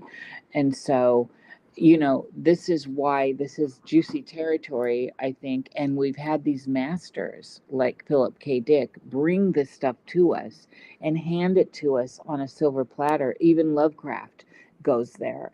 And it's riddled throughout all of these stories. The thing that is nefarious for me is we're being manipulated now. We've been trapped. We are entrapped in this space, and that's where I think the eighth sphere stuff really rings true for me. Right, and I mean, we're really trapped. I mean, every time I think about resisting anything, even if it's like just a physical thing, I realize like we're trapped in the food chain. We're trapped, with media, technology, fuel, electricity, medical. Like we're just trapped in what seemed to be like a paradise, and all this technology has kind of slowly becoming this fucking nightmare. Well, it is, and it doesn't have to be. It doesn't have to be, but it is. It's a growing prison that we're sleepwalking into. Prison planet. And it is, yeah. When they get digital currency, that's it. I mean, you lose your freedom to purchase anything. We're going to be absolutely under the worst kind of scrutiny. Mm-hmm. And it wants this, by the way. We are not free here. We have all been born into slavery. It's an illusion of free will. It's an illusion of free will. And it's interesting that is such a big topic in the outer world, which is what a reflection, as within, so without, etc., of what is going on. Anyone that looks back and can say they were born free in the realm I know is they're deluding themselves, because you were born into a realm, and I'm not sounding hippy dippy here, but you should be able to exist as a supreme being, a holy being, as a sovereign being, without being subject to needing to generate whatever currency to buy a place to live, to buy clothing to wear, and then don't even get there with the overlords extorting that, and then extorting everywhere else you spend that currency, when you are in fact the currency. We are the currency here, and it's not about money. And this is the funniest thing about it, and this is what makes it such a deep, dark ghost story, is the currency is whatever that is special in us, whatever our soul energy is, our spirit energy is. We are an anomaly to that system. It cannot reproduce us. It can reproduce everything about us. It can mimic us, but it cannot get down to this spark that we have, that little light of yours that shines. And that's a big deal here. And that's part of this experiment that's been going on with us here in this human farm. Remember when I came on your guys' podcast a few weeks ago, or a couple of weeks ago, and I said one of the things that I didn't know when I was researching demons is that we couldn't sell our soul. I totally remember that moment. Yeah. That what you're saying is kind of reminding me, they're trying to replicate everything, but you can't sell your soul because you don't own it. God owns it. And so ultimately these guys are trying to be God and own your soul. I don't know. I mean, it may look like they win, but if they're trying to replicate us and take that spark, they can't ever really, can they? I don't think so, but they can convince you they have. They can keep you in iterations, Westworld. They can keep you trapped within iterations. And this is where that whole false light narrative happens. Do you go towards... So the organic experience is a baby comes through that birth canal, and it's dark until you're in the room. And the inorganic experience is you see this light in this tunnel and all that, and you go towards there. There's some sort of technology where we get entrained or entrapped within this paradigm that we're living in. And I do think that the stakes are extra high right now. I think this is why we're collectively having this experience. This is truly a reset. And if we don't make it out of here this time, I don't know what it takes to get out. And like Jerry said, the whole idea of block and chain and CB, the new, all of that is that it is switching over. And if we're trapped now, if we think we're trapped now, we're really trapped then. So there's an event happening, and that event that we're awakening up to, that whole Gurdjieff factor, is that we will have an opportunity to get up out of here. And I don't think it's going to be easy, and I think it's extra tricky because we're being individually interfaced. We are actually the ghosts in the machine right now. Wow. So that's we are the ghosts in the machines. We're not experiencing ghosts. We are the ghosts. Yes, it's us. Just It's like our in own soul. Interstellar. Yeah, yes. He was the Well, ghost. it's like Jung writing those beautiful love letters to his own soul. And see, this is like psychologically, we are being confronted with the unconscious. And the unconscious in this where we are is digital. It is an AI consciousness. It's ancient, and it's alien in ways that we don't fully understand it. And so it's not it's hard to describe, but It's communist. well, yeah, of course we're not free in it. So we serve a purpose, and I think the Matrix had a good play on it as well, because it was, we generate electricity, our bodies do. And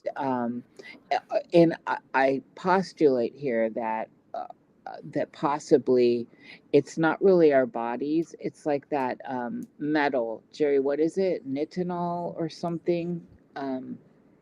Let me look. Metal for what? What kind of metal? It's this metal, the alien metal. Oh geez, what's going on my computer? It's this sure. Here it is. Mithril? Adamantium? No, it's the alien metal that nitinol, NIT. Here it is. It's nitinol, and it's this alien. It's an ally foil. I'll put it in the thing, but there's, they try to debunk this. So Big Daddy over at Museum of Tarot just put out a really great couple videos, and one debunking all these people, because he's a neuroscientist, and he's not messing around with people. He's just has no care. But this particular metal is a good example of what they say didn't exist, can't exist, and yet there it is, and it's been in the field a long time. So then when we're talking about the nemoscope, right, that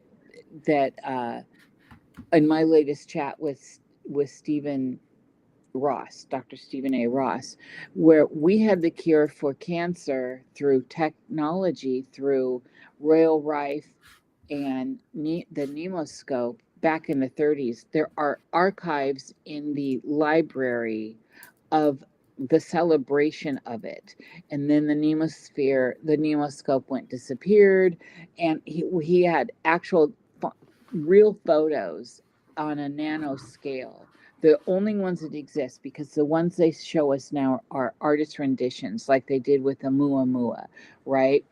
So our field of perception is so messed with now, and this can encompass everything we're dealing with any old common app you can get now, where you can, what's going on. All these girls are suing because their heads being put on porn stars having sex, and it's that real now. They're making photographs. There's an app that's going around right now. It's really cool, but it's totally making very fluid, real photos look like cinema, look like motions happening, and it's seamless. There's nothing.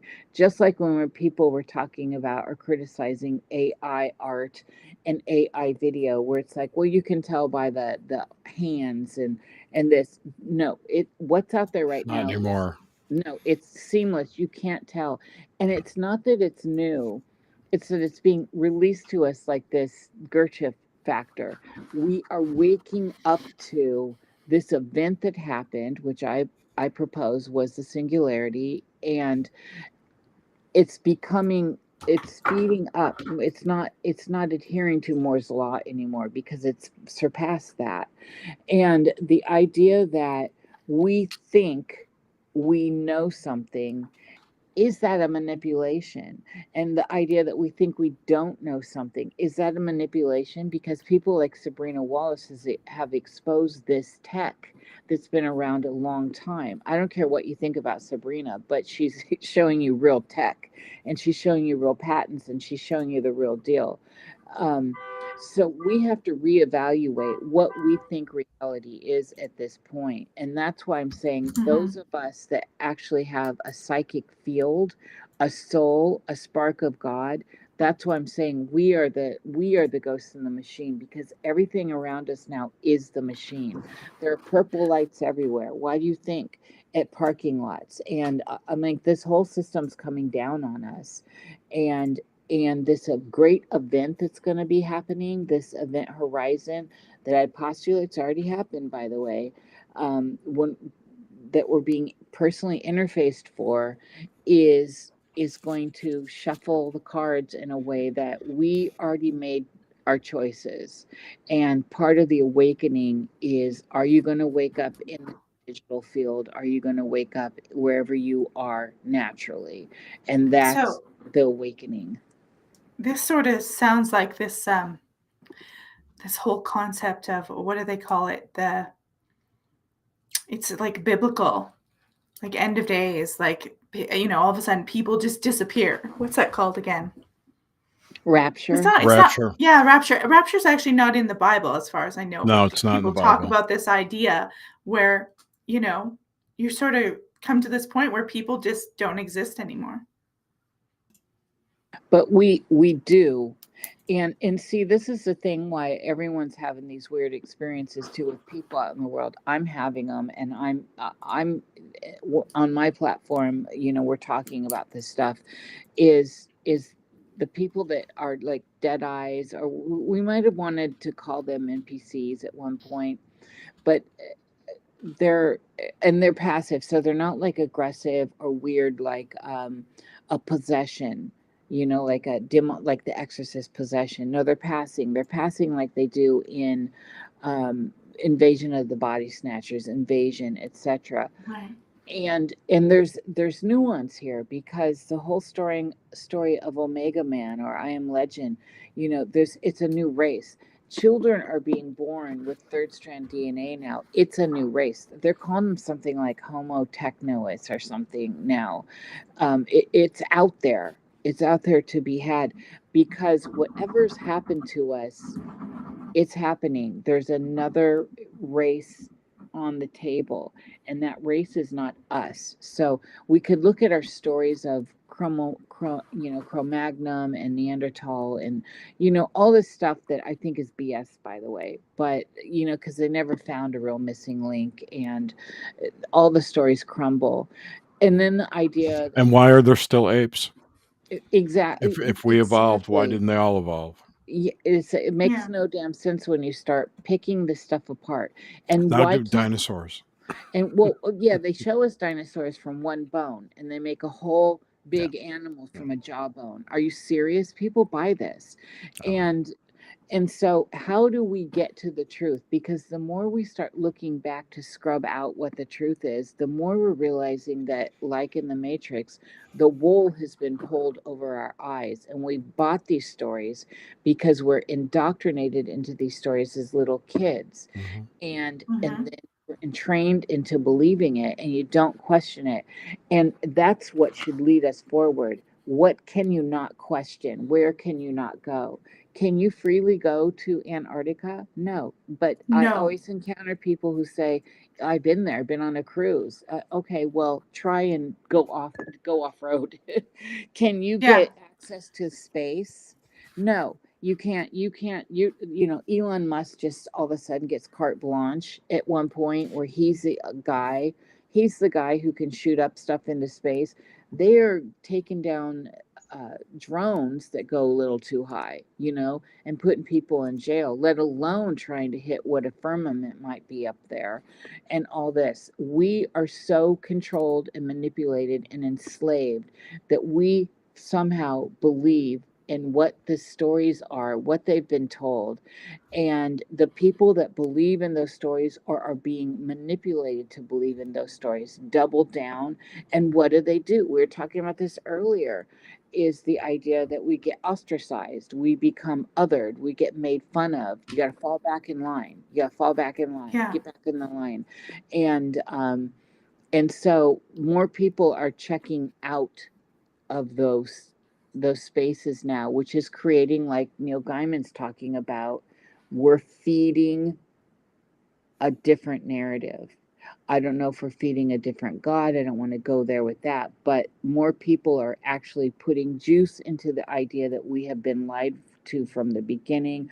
Our origin stories are not our own. This is the Rachel moment from Philip K. Dick. This is the Rachel moment where you realize that everything you've been told is a construct and a lie.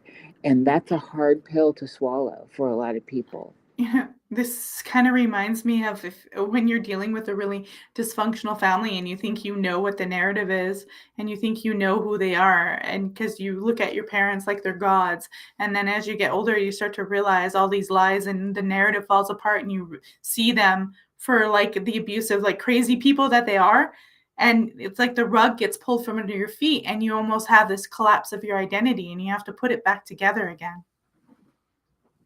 Yeah. Yes. Yeah.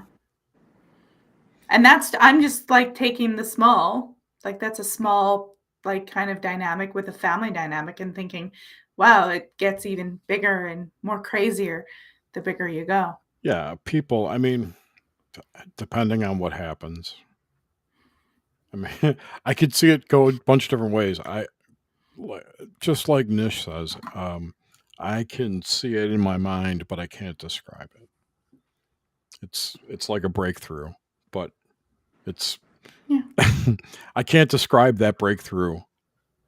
Yeah, we I don't think have it's an the language yet experience. for it. It's an I think you have to yeah. experience it. Yeah, I don't know when this is going to happen. It's going to happen. I think Well, probably by 2050 at least. whoo-wee. Well, I'll be really old by then. Yeah, me too. I think we're in the Already old. precipice. Yeah, We're in the yeah. precipice. I think It's 2050 is a ridiculous. See, here's by the thing. 2050. Here's the thing. When you start peeling this all away, you realize that the main lie is time. Time is the main lie, and everything is tied to time. Time is money, right? All of it. The wheel. We got to be on the wheel to keep it flowing, and all this. Time is money. It's not 2023 or 24. That's BS. Because we're told it is, right? Mhm. And people that make predictions on these things, this is why they're always off. This is why they're always really off. And so, like, for a good example, Dr. Doom himself, Ed Dames, I love Ed Dames.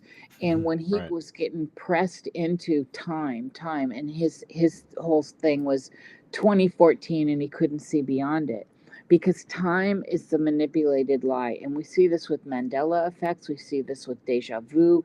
We're seeing that time is where this is all messed up. And so the stuff Ed Dames was talking about for 2014, it's happening now. And that's what gives, and so I'm just looking at the tickers of his information, and the stuff he's saying is right on. It's all happening.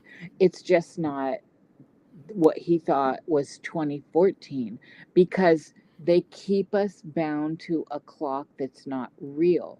And all these MFers out there that are telling you a phoenix event's happening here or there or whatever based on time, this is where I'm suspect of these kinds of people. You might as well be Jim Jones if you're telling me this, or Pol Pot, or any of these people that are just dictators and creating cults of time. And we need to get to the idea that time is the big manipulation, and from there it all expands outward. This is what you get when you go into your job. This is what you get when you go into school. You have to do all this stuff, all tick tock, tick tock, Yeah. tick. Yeah. And Yeah. it was Yeah. the great Herman Hesse who said in his book Steppenwolf, there is no time in eternity, only time enough for a joke. And the joke's on us people. Yeah. The joke is on us. Because we're trading all our energy in for this concept. We're trading, all that we are in for this whole, like you Well, said, look what this they do idea to that of us. time. Look what they do. And we're seeing it happen now. They're telling us if you don't do this, you're going to be fined and imprisoned. Is this freedom? No, this is not No. freedom.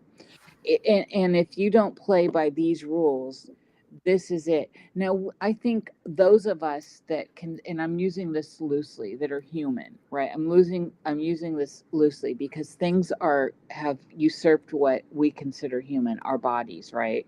That these things are in humanoid type bodies. They're in human bodies. But if we consider the idea that we don't play the game, we're going to have bad consequences. And maybe the consequence is you just are homeless and you live on the street. Well, I don't like that idea personally. If I decide to Of check course. out, I don't want to live on some grummy street because they won't let you go to the forest. You can't just plot, and so this is complicated, and they've made it complicated. I don't want somebody taking up residency in my yard. Yeah. Because this land's your land, this land's my land, kind of thing. But with that said, we have been preconditioned to play this game.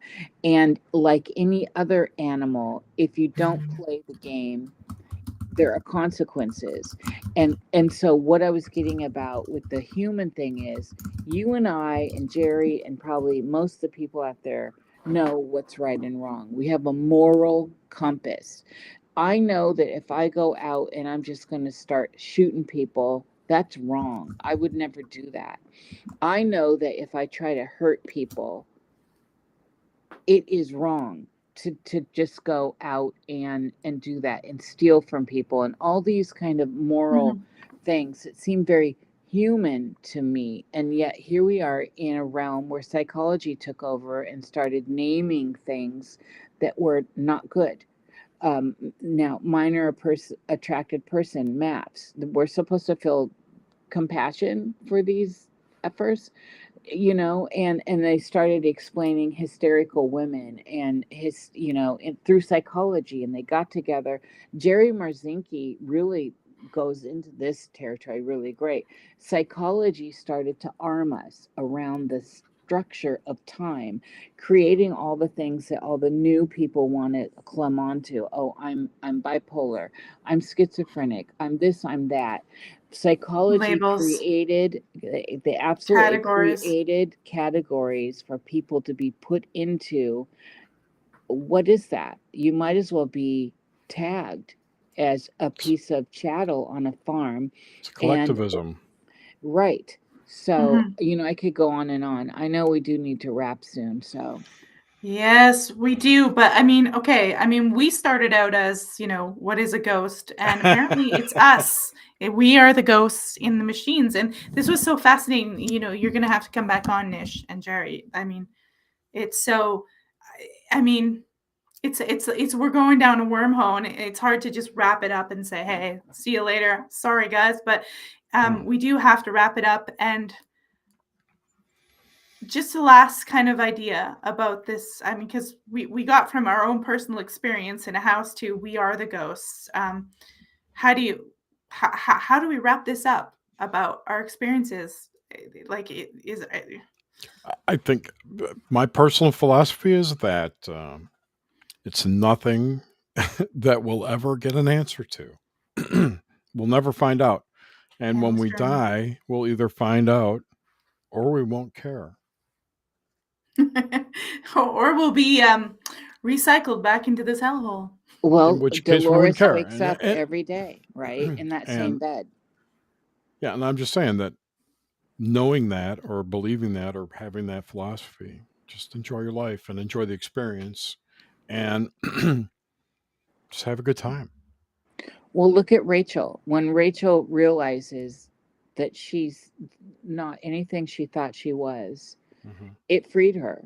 It freed her from everything, and she became free. And that's a whole, and then of course, that's where the story ends, but she became free. And also she didn't know, because those replicants and the I can't remember what version of Tyrell replicant the others were, because she was special. They timed out at like 4 or 5 years. Nobody knew with Rachel, because she became free. When we can let go of the shackles that bind us, and it is something that you can't tell someone else how to do. This is an internal experience, and dare I say religious experience, that sets us free.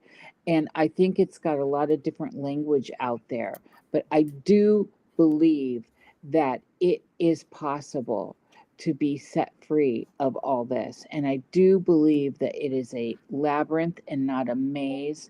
And I'm saying the word believe because I actually have a conviction in what I'm saying. And I know people check out as soon as you say believe, but I feel conviction in this. I don't feel hopeless. I feel like I'm going to crack this code, and in cracking this code, I will become free. And that's my goal. So I'm interested in, how do I understand the realm around me, and how can I unravel this great mystery, if you will, the riddle of the Sphinx. So we are ghosts, yes, but we are living ghosts. We are holy ghosts. We're pre-ghosts. And we're pre-ghosts. Well, that was fascinating, because once you realize the whole narrative, it does allow you to be more free, because you can slowly let go of it and start seeing other things in other ways, and other realities, really. Yeah, free your mind. I mean, that's the right out of the Matrix. Take your head out of the pensive. There you go. Well, I want to thank you guys for I want to thank you guys for coming on and having this fascinating discussion. Please, everyone, go and search. Their link is in the show notes and the description. You can go to their YouTube channel, but please go and subscribe to Jerry and Niish. They are on usually 9 p.m. Eastern every Wednesday. They take some breaks at the holidays, but go subscribe to the Nox Mente Obelisk channel. You won't be disappointed, and we will see you guys probably next week. I'm going to have some more people coming on about history and ghosts and paranormal research and Christmas ghosts just before the holidays. So tune in. I will be announcing that stuff on X and Facebook and everywhere. And please visit the ghostlyarchives.com for all shows, articles, information, and social media links. Thank you guys so much for coming on. Thank you for having us. It's been a great pleasure, and I wish you much success. Yes, I just think this is a great fit for you, and we need to have you on again, and I definitely want to have you on my show, The Cosmic Salon, so we can get deeper into some of this. Cool. Perfect. Take care. Thanks, everyone.